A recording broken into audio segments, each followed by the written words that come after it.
we will discuss about the remaining part of ketone bodies. So in the last class, we have discussed about about ketone bodies. What are ketone bodies and how they are produced? So ketone bodies are acetone, acetoacetate, and beta hydroxybutyrate. They are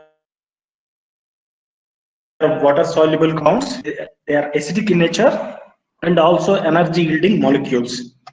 So how these ketone bodies are produced? They are produced in liver, and these ketone bodies are synthesized in mitochondrial matrix of the liver cells, means hepatocytes. So the precursor molecule for ketone bodies is acetyl coenzyme A, which is formed from or which is produced from during the breakdown of fatty acids or oxidation of pyruvate or the breakdown of some amino acids. So whenever some amino acids are broken down, they produce usually pyruvate, and this pyruvate molecule can be oxidized to acetyl coenzyme A, or pyruvate which is produced from glucose can also be converted to acetyl coenzyme A. You know it already. And during the beta oxidation of fatty acids, also acetyl coenzyme A is formed. So acetyl coenzyme A is the precursor molecule for ketone bodies. But importantly, these ketone bodies are formed from acetyl coenzyme A only when fatty acid breakdown predominates in the tissues like adipose tissue and muscle tissue. So whenever fatty acid breakdown predominates, then only ketone bodies are produced from acetyl coenzyme A. So under what conditions fatty acid breakdown predominates, so that acetyl coenzyme A molecules are diverted for ketone bodies generation. So what is that situation? So are you following me? Yes, sir. Yes, sir. Yeah, yeah. So acetyl coenzyme A, it's formed, which is formed from fatty acid oxidation. The normal fate of acetyl coenzyme A that is produced from fatty acid breakdown, you have seen in the last class, the end product of fatty acid breakdown or beta oxidation of fatty acids is acetyl coenzyme A.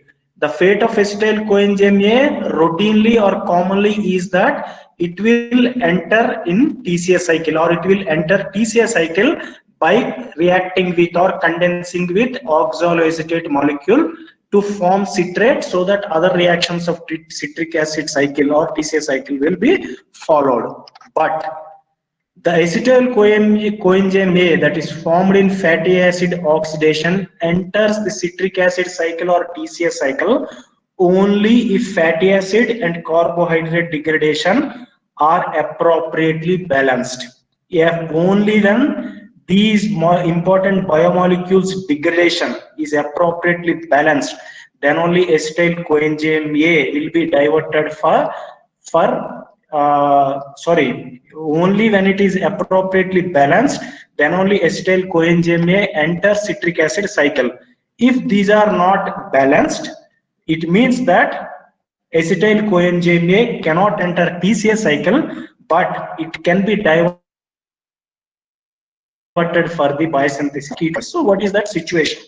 So acetyl coenzyme A usually combines with oxaloacetate to enter TCA cycle or citric acid cycle. If you remember the first reaction of TCA cycle, it is the condensation or combining of acetyl CoA with oxaloacetate to produce citrate. But in order to enter the TCA cycle, acetyl coenzyme A requires what? It requires oxaloacetate. So acetyl coenzyme A, for the gaining of the entry into TCA cycle, acetyl coenzyme must combine with oxaloacetate. But what happens if very low levels of oxaloacetate are present? Because of the adequate supply of carbohydrates. So if you remember certain previous reactions which you have already heard, how oxaloacetate is formed? Oxaloacetate is normally formed from pyruvate molecule, which in turn produced from glucose. So pyruvate is converted to oxaloacetate by pyruvate carboxylase enzyme. But if inadequate supply of carbohydrates are present. Inadequate means very low levels of carbohydrate supply is there. Then there will be glucose of pyruvate. So less production of pyruvate means pyruvate cannot convert into oxaloacetate molecules. In that condition, what will happen if very low levels of oxaloacetate molecules are present? Acetyl coenzyme A cannot gain entry to the citric acid cycle or TCA cycle. So oxaloacetate, which is normally formed from pyruvate, which in turn formed from glucose in glycolysis. But what happens if the carbohydrate levels are less, or it is unavailable, or it is improperly utilized? The concentration of oxaloacetate is lower, so that acetyl coenzyme A cannot enter the TCA cycle. So under what conditions this particular situation arises? Under what conditions? So there are two important conditions. The first condition is fasting. Fasting, in prolonged fasting or in normal fasting, or under diabetes conditions, especially diabetes because of insulin, low levels of insulin or insulin insufficiency. So in these conditions, like fasting conditions or diabetes conditions, oxaloacetate is mainly consumed or diverted for the formation of glucose by gluconeogenic pathway. If oxaloacetate is diverted for the formation of glucose by gluconeogenic pathway, oxaloacetate will not be available for condensation or reacting with acetyl coenzyme A molecule, so that acetyl coenzyme A can enter TCA cycle. So that situation will not arise now, because oxaloacetate is diverted for glucose production, because you are under fasting conditions. Fasting conditions means the average in fasting condition, though you are in fasting conditions, the normal levels of blood glucose should be maintained so that brain gets blood glucose for its normal routine functions, because brain solely depends on glucose for its energy needs, even RBC, red blood cells. But in fasting conditions, what happens? There is no energy, means in fasting means you are not taking any food. So definitely the blood glucose levels should be maintained from glycogen first, and all these glycogen reserves are also exhausted in fasting conditions. So in fasting conditions, once the glycogen reserves are exhausted, what is the next energy source for the body? It is fatty acids. Fatty acids which are stored in the form of triacylglycerols in the adipose tissue and muscle.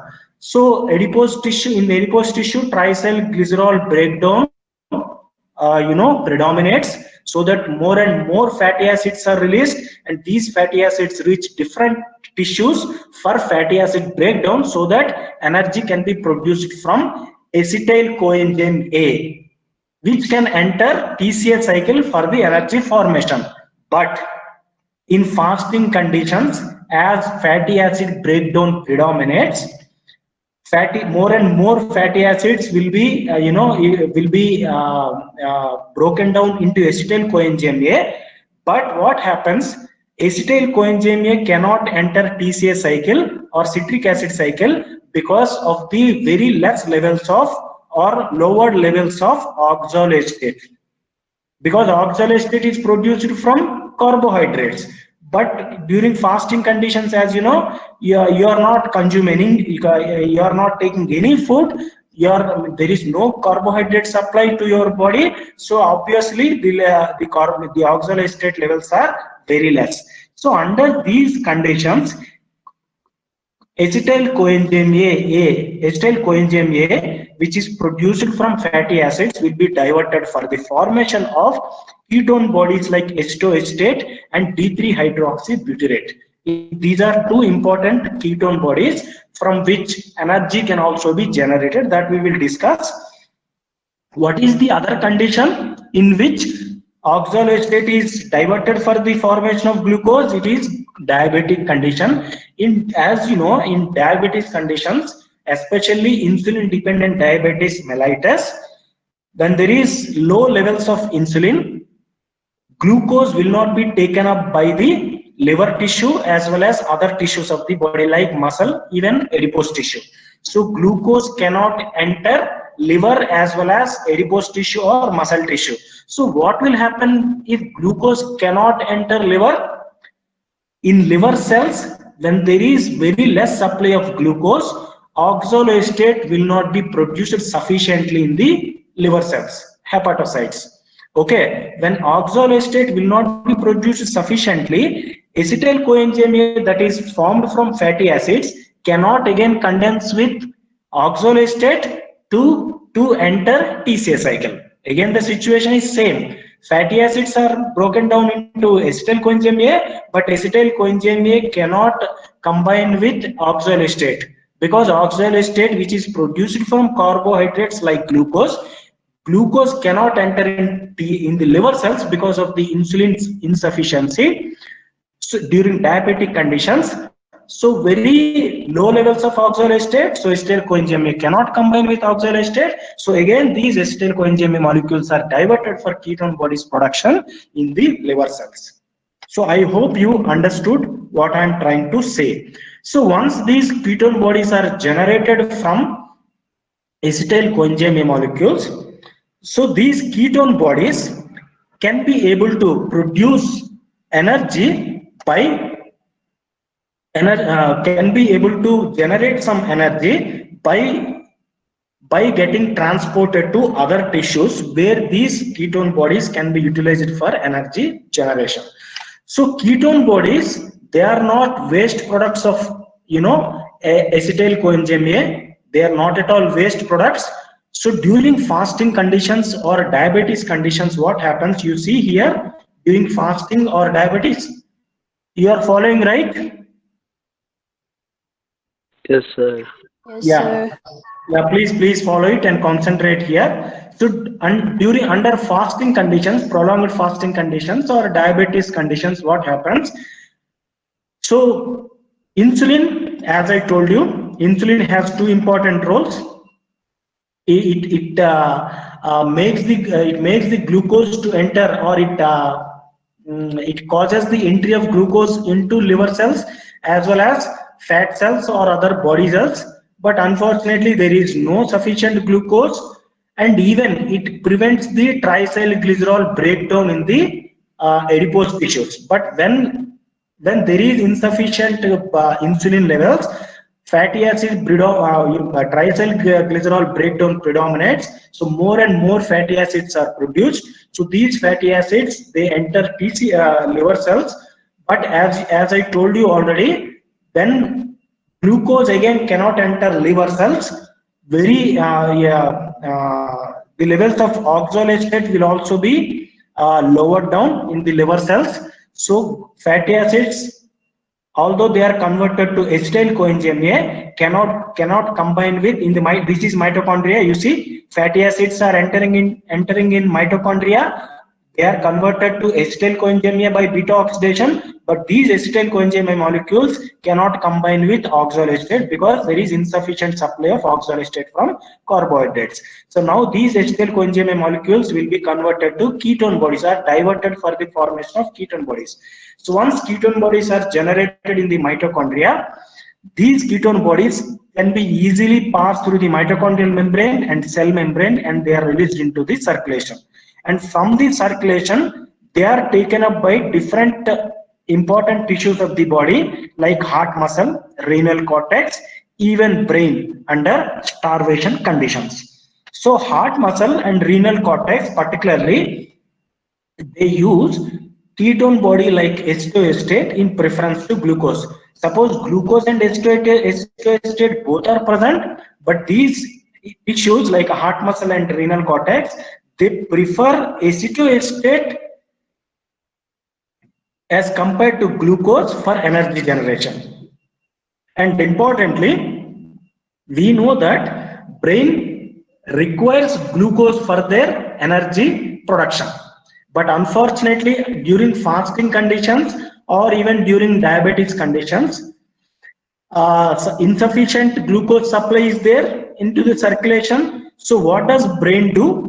Brain adopts to the utilization of acetoacetate, which is a ketone body during starvation and diabetes conditions. So brain adopts this condition, means brain adopts fasting or diabetes conditions, because brain cannot, it cannot be able to draw enough glucose from blood circulation. So there is insufficient supply of glucose. That is why the ketone bodies that are generated, that are freely available in the circulation, brain will take up these ketone bodies like acetoacetate for the energy production under starvation or diabetes conditions. So in prolonged starvation, you just imagine the situation. In prolonged starvation, 75% of the fuel needs of the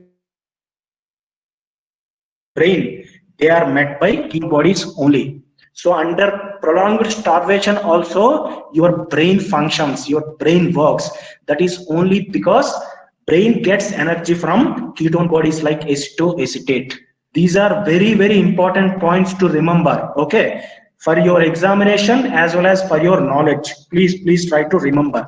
So how does these different tissues utilize ketone bodies like acetoacetate for energy production? So how it happens? So acetoacetate can be converted to acetyl coenzyme molecules by two steps. So first H2-acetate, it will be converted to H2-acetyl coenzyme A by the action of CoA transferase. Simply CoA transferase transfers coenzyme A from succinyl CoA onto H2-acetate to produce H2-acetyl coenzyme A. So H2-acetyl coenzyme A is further acted upon by thiolase enzyme to cleave H2-acetyl coenzyme A molecule into two acetyl coenzyme A molecules. So acetyl coenzyme molecules are produced from acetoacetate. Okay, from acetoacetate. Now these acetyl coenzyme molecules, they can enter TCA cycle to produce. They can enter TCA cycle to produce in these tissues like heart, muscle, renal cortex, and brain cells. Okay, so in these cells, some levels of, because in these cells, oxaloacetate will not be diverted for the production of glucose, because these tissues are not responsible for the maintenance of blood glucose levels. That is why some supply of or some oxaloacetate levels are present in these tissues. That is why acetyl coenzyme A, once it is produced from ketone bodies in these tissues, will be combining with the oxaloacetate to participate in the TCA cycle to produce or to completely oxidize into CO2 and water molecules. In turn, meanwhile, they produce energy molecules like NADH and FADH2, which again further participate in electron transport chain and oxidative phosphorylation for energy production in the form of ATP. I hope you understood little bit. Are you following me, students? This is very important.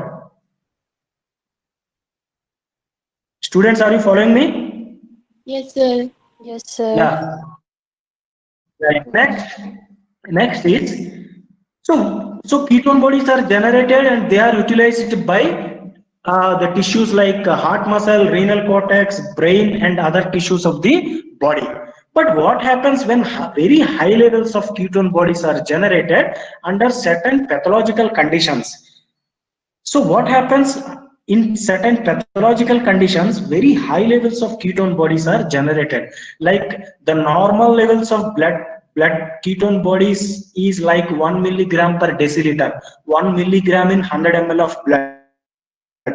But under certain pathological conditions, the levels of ketone bodies may rise up to 500 milligram per deciliter. It means almost 500 times the levels of ketone bodies are generated. 500 times more ketone levels of ketone bodies are generated. So what is that pathological condition under which very high blood levels of ketone bodies are present?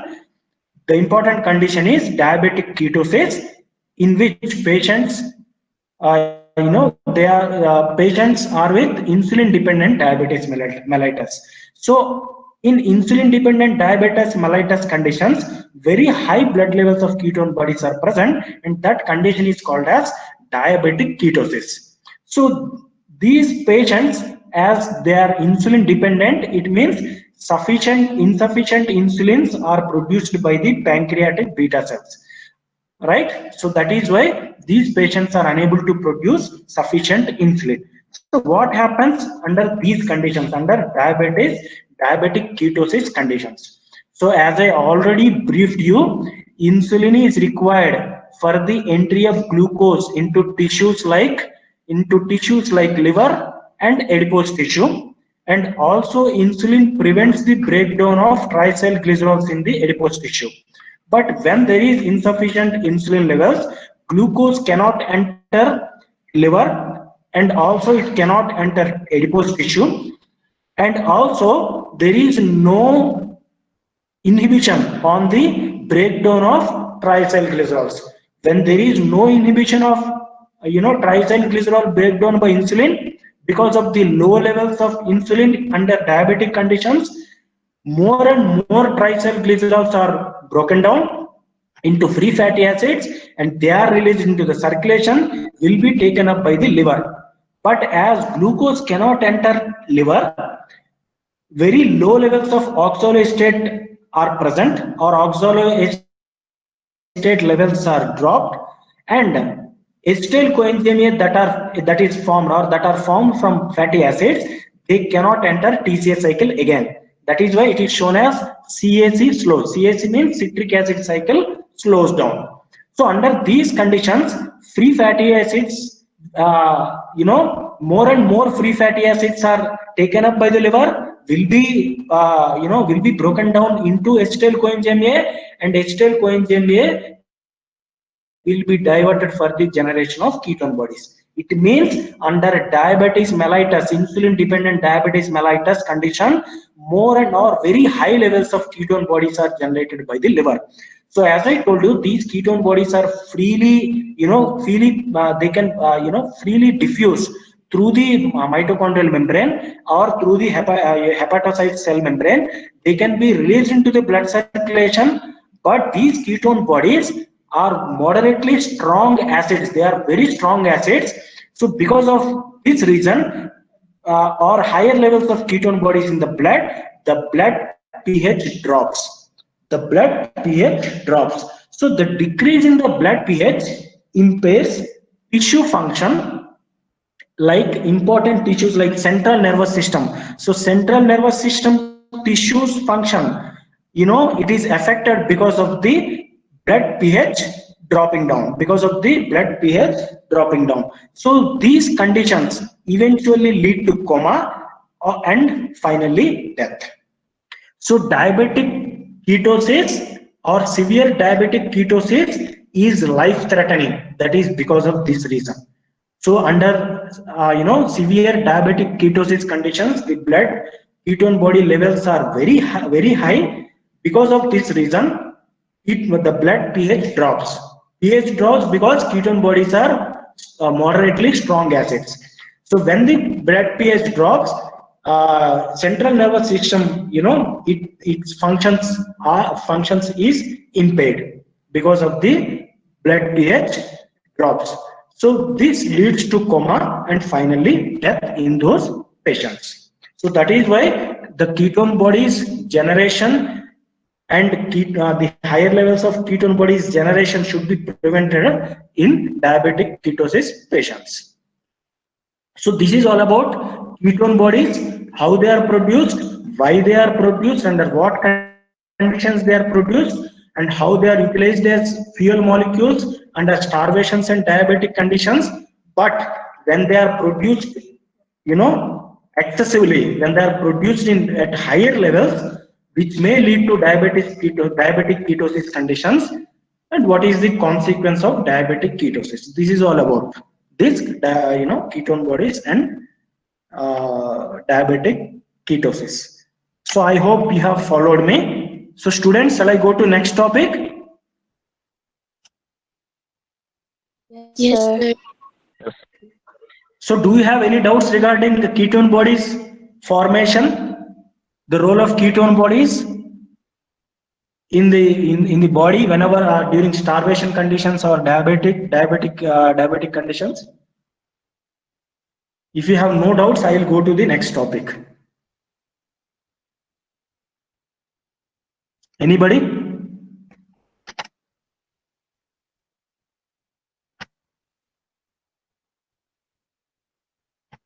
So I hope you have no doubts now.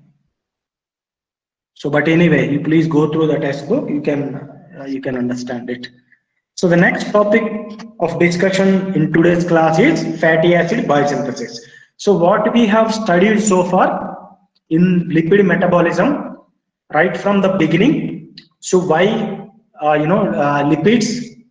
Why lipids were chosen as energy fuel rich molecules or energy rich molecules, then how dietary lipids are transported from intestinal mucosal cells to the storage organs of the body, then from there how triacylglycerols are degraded into free fatty acids, and then how they are taken up by the different tissues of the body, then how they are broken down into acetyl coenzyme A molecules, and followed by how acetyl coenzyme A will be diverted for ketone bodies generation whenever fat and carbohydrate metabolism is inappropriately balanced or it is not balanced properly, how ketone bodies are generated, why they are generated, and how diabetic ketosis conditions arises. So those things we have already discussed. I hope you have followed me nicely and you could get some knowledge. So finally, the last topic of lipid metabolism is fatty acid biosynthesis. Very simple, fatty acid biosynthesis. If you remember fatty acid breakdown, fatty acid biosynthesis is very easy. So fatty acids, they are synthesized by a complex of enzyme or an enzyme complex known as fatty acid synthase. So for the fatty acid biosynthesis, an enzyme complex is required that is called as fatty acid synthase. Why it is an enzyme complex?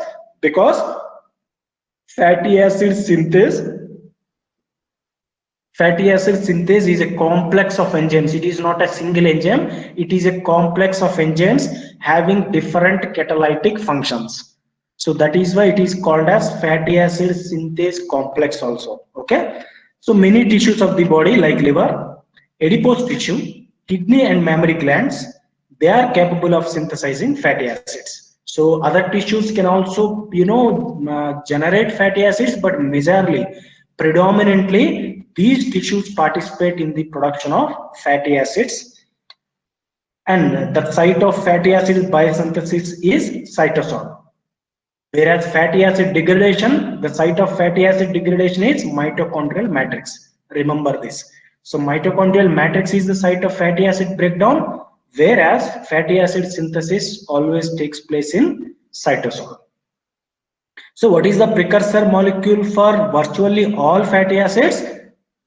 It is acetyl coenzyme A that is produced during fatty acid breakdown. You know that fatty acid breakdown leads to the formation of acetyl coenzyme A.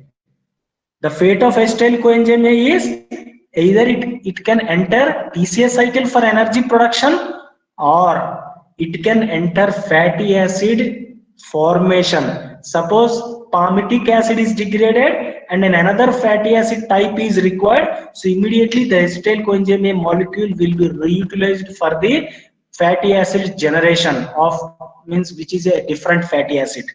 Okay, so cell decides which fatty acid molecule is required now, which fatty acid molecule should be degraded now. So it all depends on cellular metabolic activities or cellular metabolic functions within the cell. Very important. So the precursor molecule for virtually all fatty acids is acetyl coenzyme A. Although fatty acid synthesis, if you look at the reactions of fatty acid synthesis, it appears that it is the reversal of degradative pathway or fatty acid breakdown in regards to basic chemical reactions, but the synthetic means the fatty acid synthesis and degradative pathways are different mechanistically, means mechanistically they are different, but the basic chemical reactions that are involved, they are almost same. So how? That we will see. So before discussing about the fatty acid biosynthesis. What are the different reactions of fatty acid biosynthesis? First, we should know. I told you that fatty acid biosynthesis takes place in the cytosol, and the precursor molecule is acetyl coenzyme A. But as if you remember, fatty acid, the acetyl coenzyme A usually is generated in the mitochondrial matrix from different molecules. For example, acetyl coenzyme A, either it is generated from pyruvate, which in turn produced from glucose, or acetyl coenzyme A is generated from fatty acids, or acetyl coenzyme A is also produced from certain amino acids. So the source of acetyl coenzyme A in the mitochondrial matrix is either the fatty acids, means fatty acids undergoing beta oxidation of fatty acids or breakdown of fatty acids, or acetyl coenzyme is also produced from pyruvate by pyruvate dehydrogenase enzyme. If you remember this reaction, it is an interlink reaction between glycolytic pathway and citric acid cycle. And also, acetyl coenzyme is synthesized from amino acids. Whenever amino acids undergo certain breakdown reactions, it leads to the formation of acetyl coenzyme A. But unfortunately, acetyl coenzyme A cannot pass through the mitochondrial membrane. So mitochondrial membrane is impermeable to acetyl coenzyme A. But this acetyl coenzyme A molecule is required for fatty acid synthesis in the cytosol. So how does acetyl coenzyme A enters cytosol whenever fatty acid synthesis should take place or shall be initiated in the cytosol? So acetyl coenzyme A molecule gains entry into the cytosol by not directly but in an indirect pathway or in an indirect shuttle pathway. So what is that shuttle pathway? So acetyl coenzyme A first condenses with oxaloacetate to form citrate. So citrate synthase is the enzyme. Now citrate that is produced, it can easily pass through the mitochondrial membrane. So once citrate enters cytosol by passing through or by translocating through mitochondrial membrane, citrate can be degraded into acetyl coenzyme A and oxaloacetate by citrate lyase enzyme. Okay, so acetyl coenzyme A that is produced from citrate can enter as fatty acid biosynthesis. Then, but what is the fate of oxaloacetate that is generated from citrate? It can be converted to malate first by malate dehydrogenase enzyme, and malate can be reconverted to pyruvate by an important enzyme called as malic enzyme. Okay, malic enzyme. So, students, are you following? Yes, sir. Yes, sir. Yeah. So acetyl coenzyme that is generated in the mitochondrial matrix, it cannot, it cannot pass through the mitochondrial membrane to enter cytosol. So instead of that, acetyl coenzyme A participate in a shuttle pathway in which it combines with oxaloacetate to form citrate. So citrate can easily diffuse through mitochondrial membrane to enter cytosol. Then after entering in the cytosol, citrate will be reconverted to oxaloacetate and acetyl coenzyme A by the action of citrate lyase. So oxaloacetate will be converted to malate. Malate will be converted to pyruvate by malic enzyme. So acetyl coenzyme A that is generated from citrate, now it will be diverted for fatty acid biosynthesis. In this way, acetyl coenzyme A participate in the in the cytosol. But only acetyl-CoA is required for fatty acid biosynthesis? No. If you remember the HMP pathway, hexose monophosphate shunt pathway, carefully, you just recollect what I told you that time. HMP pathway generates two important biomolecules. One is ribose 5-phosphate, which is required for nucleotides biosynthesis and also reducing equivalents in the form of NADPH, nicotinamide adenine dinucleotide phosphate reducing equivalents. So the HMP pathway that is generating NADPH plus H plus, these reducing equivalents will also be required for fatty acid biosynthesis. So HMP, here you see HMP pathway is producing NADPH molecules, and these NADPH molecules are required for the fatty acid biosynthesis. And also NADPH that is produced during the conversion of malate to pyruvate. You see, malate is converted to pyruvate by malic enzyme action, during which NADP plus is converted to NADPH plus H plus. Even these NADPH molecules that are generated from during this reaction will also be diverted for fatty acid biosynthesis. So fatty acid biosynthesis requires acetyl coenzyme A molecules, NADPH reducing equivalents, else also some ATP molecules. So now fatty acid biosynthesis can be initiated in the cytosol. So what are the reactions of fatty acid biosynthesis that we will see? So fatty acid biosynthesis always starts with the carboxylation of acetyl coenzyme A to malonyl coenzyme A. So fatty acid synthesis, it is always initiated by carboxylation of acetyl coenzyme A molecule,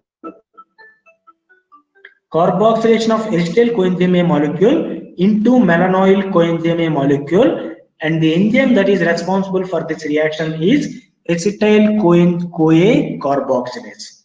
Acetyl CoA carboxylase.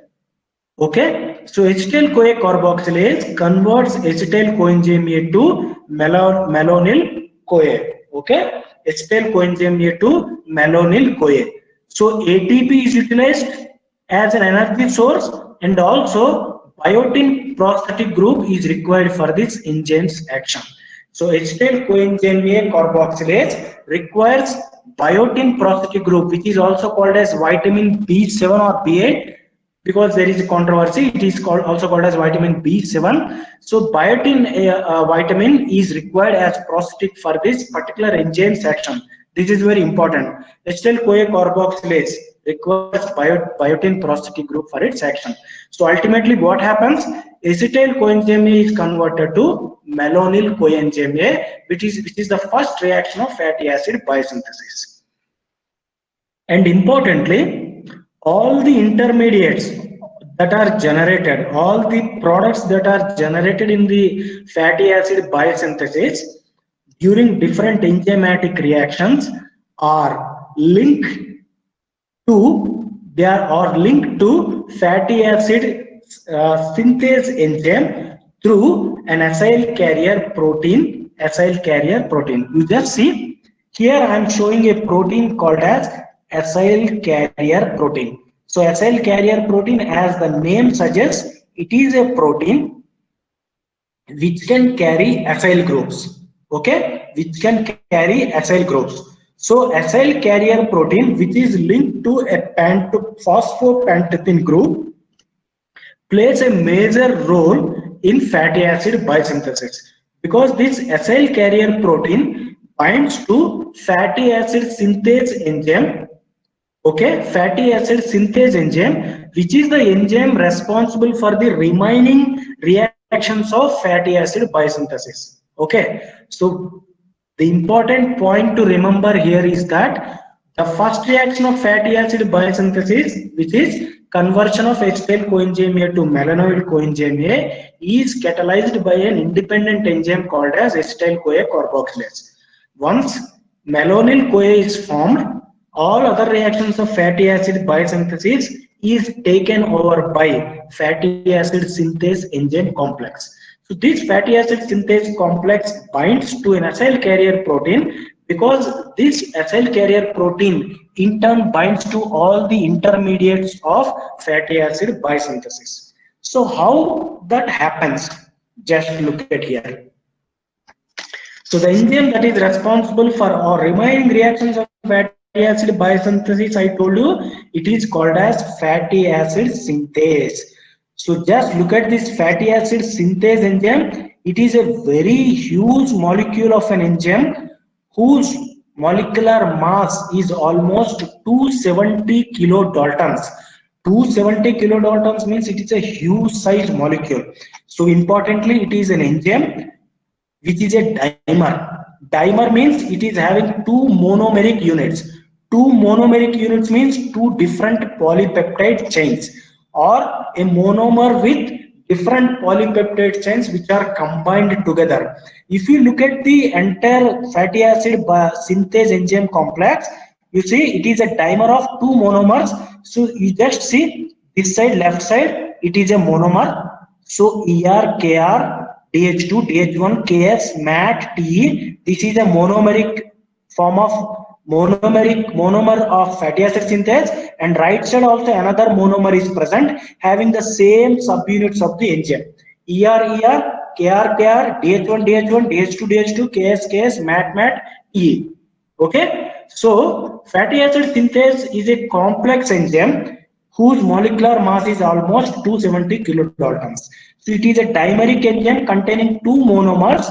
Each monomer is responsible for all the fatty acid biosynthetic reactions. So fatty acid synthase is a complex enzyme. It can catalyze all the remaining fatty acid biosynthesis enzymes. Okay. So importantly, you see this fatty acid synthase complex is in association with ACP. ACP is nothing but acyl carrier protein molecule to which all the intermediates of fatty acids are linked. So now coming to the next reactions of fatty acid biosynthesis. So fatty acid biosynthesis, how after the formation of malonyl CoA, fatty acid biosynthesis takes place.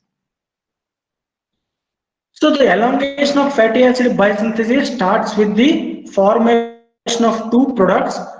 One is acetyl ACP and the other one is malonyl ACP. So already you see malonyl CoA that is formed from acetyl coenzyme A is, it links with acyl carrier protein to form malonyl ACP. Okay, and coenzyme A is released.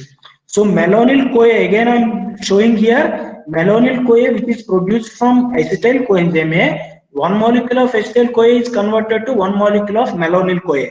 What is the next reaction of malonyl CoA?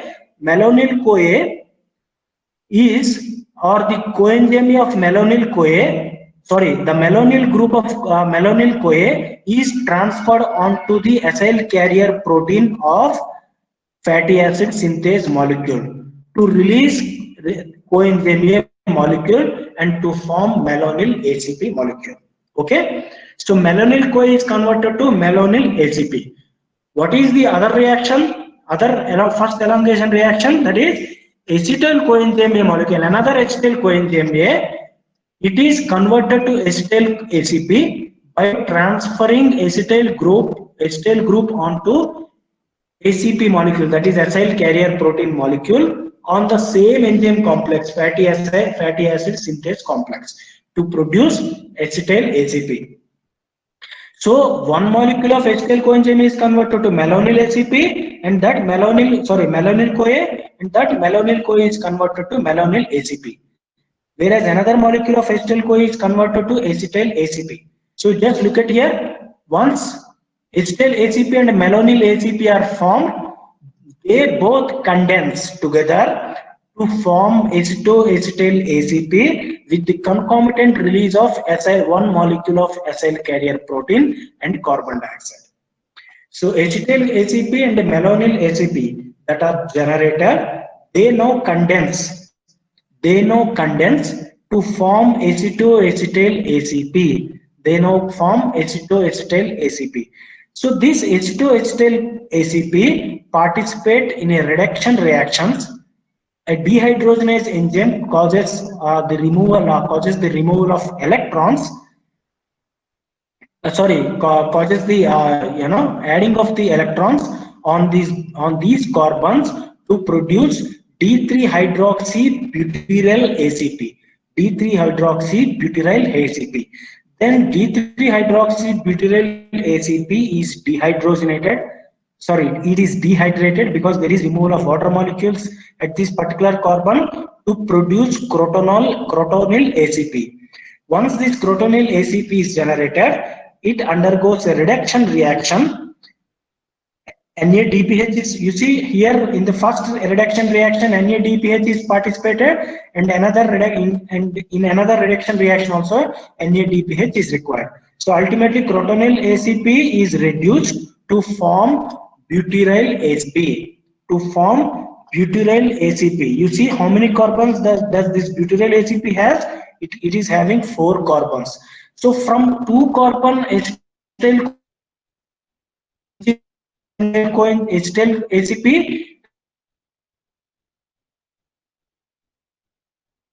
then ACP, finally a 4 carbon compound is generated, which is called as butyryl ACP. So if you look at the different reactions of fatty acid biosynthesis, all these fatty acid biosynthesis, they are the opposite reactions of, they are simply the opposite reactions of fatty acid breakdown. You just see, just remember that here. Students, are you following me? Yes, sir. Yeah. So the first reaction is condensation, the second reaction is reduction, the third reaction is dehydration, the fourth reaction is reduction. So just opposite to it, the beta oxidation of fatty acid reactions you can see. It is simply opposite. You see, the first reaction is oxidation. Okay. The second reaction is hydration. There it is. The last reaction is reduction. Here it is. The first reaction is oxidation. There the last but not the least reaction is, sorry, the last but reaction is, or the second last reaction is dehydration, but here it is hydration. Another reduction reaction, but here it is oxidation. Finally thiolysis, but there it is condensation. So a fatty acid is broken down into acetyl coenzyme A molecule and acyl coenzyme A molecule. So the final reaction is thiolysis, whereas the first here ketoacyl CoA is, it is cleaved into 2 carbon acetyl coenzyme A and for example another 2 carbon acetyl coenzyme A molecule if it is a 4 carbon precursor molecule. 2 carbon, 2 carbon. Okay. So it requires thiolytic enzyme. Thiolysis is the reaction, but just opposite to it, the first reaction of fatty acid biosynthesis is condensation. Condensation means combining or joining of 2 molecules together to form acetyl CoA. The next reaction, there it is oxidation, but here it is reduction. The next reaction, there it is hydration, but here it is dehydration. The next reaction is oxidation, but here it is reduction. Just see, just opposite reactions. Okay, again, I'm not going to discuss much about it because whenever you compare these two pathways by looking both the pathways since at the same time, you can understand what I'm trying to say. Please do it. Okay. So fatty acid synthesis begins with the condensation of malonyl ACP and acetyl ACP to form acetyl ACP, and then this acetyl ACP, it is then reduced, dehydrated and reduced to form finally a butyryl ACP molecule, which is a 4 carbon containing molecule. So from 2 carbon molecules, from 2 acetyl coenzyme molecules, one butyryl ACP is formed. Okay.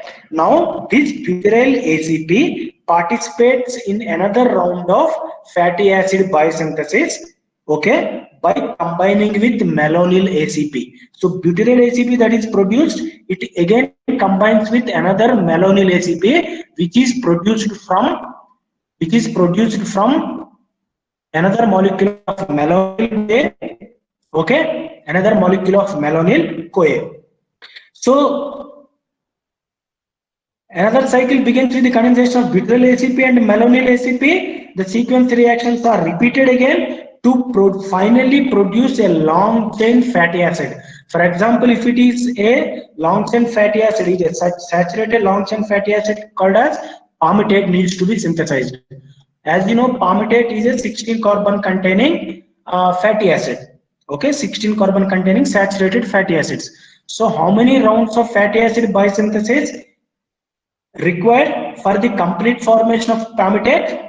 How many cycles of fatty acid biosynthesis are required? It is not 8, it is 7 cycles of fatty acid biosynthesis. In 7 cycles, from 8 molecules of acetyl CoA, in 7 cycles of fatty acid biosynthesis, 1 molecule of palmitate is produced. So each time fatty acid chain is lengthened or elongated by a 2-carbon unit, which is an acetyl coenzyme A molecule. So finally, at the last step, what happens? So finally, just for example, palmitoyl ACP is generated at the last reaction of last cycle of fatty acid biosynthesis. So palmitoyl thioesterase enzyme separates palmitate from the enzyme. Enzyme means fatty acid biosynthase enzyme. So this palmitoyl or butyryl ACP, which is in link with, which is linked to fatty acid synthase enzyme, it should be, it should be cleaved or it should be separated. Palmitate that is produced, it should be separated from the enzyme. Then only it can be utilized for the other biological functions. So that is why palmitoyl thioesterase separates palmitate from the enzyme complex to make palmitate a free molecule. Okay. Say another important point is that although we have discussed these different enzymatic reactions, all these, remember that all these enzymatic reactions are taking place on this particular enzyme complex, that is fatty acid synthase complex. So fatty acid synthase complex is responsible for all these reactions. Maybe it is condensation reduction, dehydration reduction, and thioesterase reaction. All these reactions are part of the fatty acid synthase complex. Remember it. So finally, what is the summary of fatty acid biosynthesis? So for the production of a 16 carbon containing palmitate molecule, you require 8 molecules of acetyl coenzyme. 8 molecules of acetyl coenzyme means one acetyl coenzyme molecule having 2 carbons. 2 into 8, 16 carbons. So you require 8 molecules of acetyl coenzyme A, and you require 7 molecules of ATP, which is important. Okay, 7 molecules of ATP because 7 molecules of acetyl coenzyme A's are converted to 7 molecules of malonyl CoA, and 7 molecules of malonyl CoA are converted to 7 molecules of malonyl ACP. But only 1 molecule of acetyl coenzyme is converted to acetyl ACP in the first reaction. Whereas remaining 7 molecules of acetyl CoA are converted to malonyl CoA by utilizing ATP, 7 molecules of ATP. That is why in the final summary of fatty acid synthesis, it is shown as 8 acetyl coenzyme molecules plus 7 ATP and 14 NADPH, because one fatty acid biosynthetic cycle requires 2 NADPH. So 7 cycles of fatty acid biosynthetic reactions or 7 cycles of fatty acid biosynthesis for palmitate, it requires 14 molecules of NADPH. So that is why 8 acetyl coenzyme molecules plus 7 ATP plus 14 NADPH plus 14 protons is, it gives rise to one palmitate molecule having 16 carbon containing fatty acids, 16 carbon containing fatty acid, plus 8 coenzyme molecules which are released, you have seen it, and 7 ATPs are converted to 7 ADP plus PI, and 6 water molecules are produced in the 6 dehydration reactions. Okay, so this is all about, so finally, so that is all about fatty acid biosynthesis. But finally, I'll just show you what are the differences between fatty acid biosynthetic mechanistically and functionally, how they are different, both fatty acid biosynthesis as well as fatty acid degradation. So the synthesis of fatty acids, it always takes place in the cytosol, whereas the degradation of fatty acids takes place in the mitochondrial matrix. All the intermediates which are produced during fatty acid synthesis, they are covalently linked to the sulfhydryl group of acyl carrier protein. I told you fatty acid synthase enzyme complex binds to an acyl carrier protein, which in turn binds to all the intermediates of fatty acid synthesis. So all intermediates are linked. They are not released during the different reactions of fatty acid biosynthesis. So intermediates of fatty acid synthesis are linked to the acyl carrier protein, whereas during fatty acid breakdown, all the intermediates are linked not to ACP. Here it is coenzyme A. If you remember, the fatty acids are first activated into fatty acyl coenzyme A. So that is why all the intermediates are linked to sulfidyl group of coenzyme A molecule. So the enzymes of fatty acid synthesis in higher organisms are joined, or they are present as a single enzyme complex known as fatty acid synthase. Whereas all the degradative enzymes of fatty acid degradation or beta oxidation of fatty acids, they are not associated or they are not present as a single enzyme complex like fatty acid synthase. So for the fatty acid synthesis, you have seen that the reducing equivalents like NADPH are required. It is just opposite in the fatty acid degradation. They require NAD and FAD, not NADP or NADPH. They require NAD molecules, NAD and FAD. Whereas for fatty acid biosynthesis, it requires NADPH. So finally, elongation by the fatty acid synthase complex stops on the formation of palmitate. Means fatty acid biosynthesis by fatty acid synthase complex, it always ends after the synthesis of up to 16 carbon containing fatty acids, which means up to palmitate molecule. Further elongation and the insertion of double bonds, if it is a unsaturated fatty acids, they are carried out by a different set of enzymes. It means fatty acid synthase complex is only responsible for the synthesis of saturated fatty acids up to 16 carbon containing fatty acids.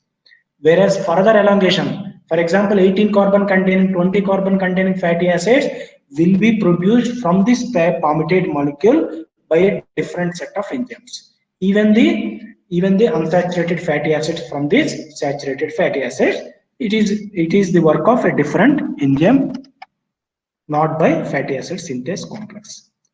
So this is all about fatty acid biosynthesis. Students, have you followed? Have you followed me? All of you? Yes, sir. Yes, sir. So, do you have any doubt in this entire class? So, this is all about fatty acid breakdown, fatty acid biosynthesis, and entirely lipid metabolism.